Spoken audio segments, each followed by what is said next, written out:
สบายดีทุกคนวันนี้น้องคำกับซิมาตัดกินให้โปะให้เบิ่งเนาะนี่แม่คอยได้เบิ่งได้หลายเติมทุกคนนี่ตัดแม่แหละมันจะหนาวแล้วนะแม่เนาะมาเดินมากินน้ำกันเบิ่งบาดมันเลยทุกคนไปบ่ทันมันนะเนาะแม่คอยคือนายผู้ทุกคนเบิ่งได้มะม่วงมาแตกอีกยามนี้ก็มะม่วงมาแตกเริ่มเป็ดแล้วเนาะโอ้ยยำมาโบกอีกทุกคนมาโบกก็ยำมือผมยามนี้ของกินบ่อึดเนาะนี่มะเขือกันหรือปะสับจิกินทุกคนของธรรมชาติเขินกับสีมืดๆแน่แต่ฝ่ายมันโบหงเนาะอันนี้เราอยู่ชนบทนี่เห็ดโปะสิกินของกินกับบท่าซื้อทุกคนกินของกินธรรมชาติเห็ดโปะแกงกินแซ่บๆเลยทุกคนนี่ผักอีตู่กับบ่แพ้ครับ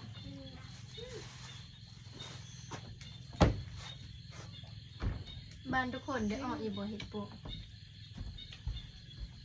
ดอกน้อย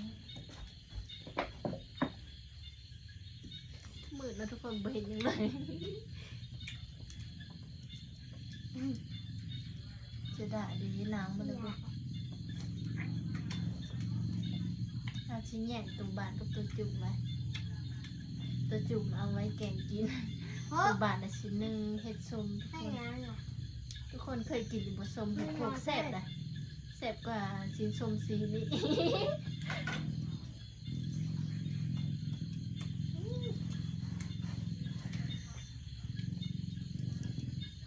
อันนี้บ่แม่นคอยไปหาน้ำแม่เขาไปหาอัน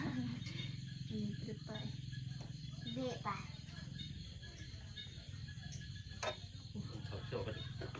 เห็ดปูดอกน้อยบ่แม่นเห็ดปูดอกใหญ่สุดหนึ่งเห็ดปูดอกใหญ่ทุกคนดอกใหญ่ๆนะอันนี้ดอกน้อยมันมีหลายรุ่นอันนี้เห็ดโปะเห็นไหมเห็ดโปะขะดอกเห็ดโปะขะดอกนี่เต็มลายคนนี้จะได้บ่ได้ไปเก็บนะโอ้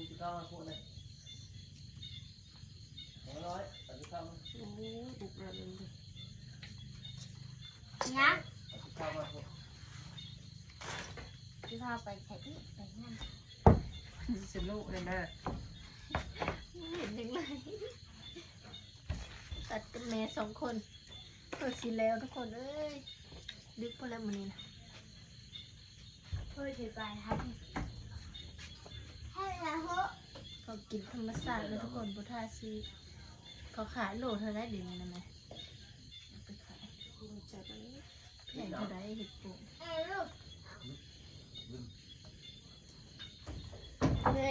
ไอ้พวกอ่ะเป็นยังไงวะ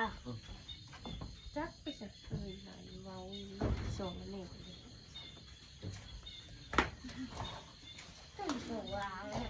ทุกคนตัดสินแล้วตัวนี้งามๆตัวจิ๋วทุกคนมาเด้อใครยากนะ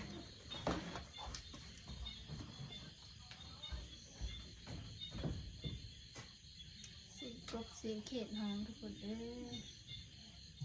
มีสัตว์ขนาดก็ตัวนี้งามดอกจุสำนี้พอดีกินแซ่บทุกคน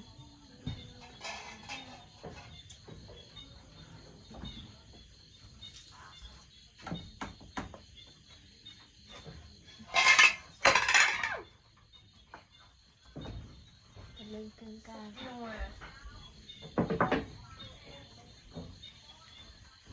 มิดดอกไฟกับบะแจง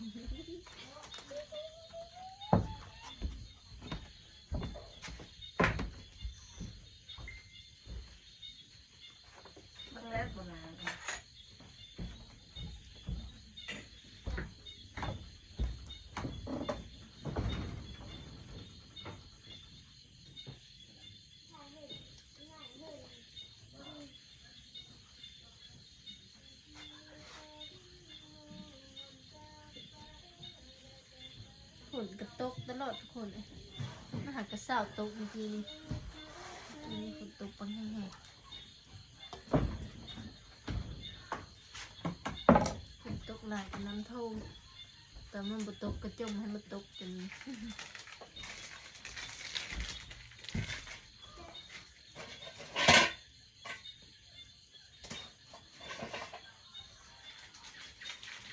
ไฟก็สั่นบริใต้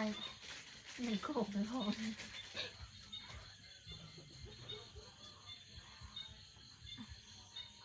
ถ่ายบางๆก็มาตัดติ่งเห็ดโปะซอยนี่เลยทุกคนปลาตัวนี้นะ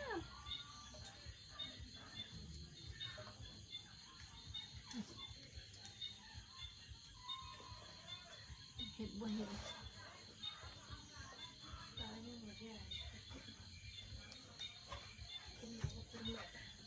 ตัวนี้สอบเสียอีกตัวก็เสียมาจำอีกกระปุ้นให้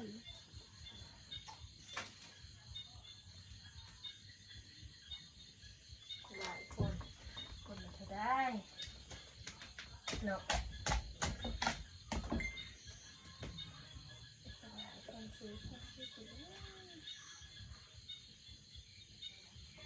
เล่นกันโล่งมากกันเนี่ย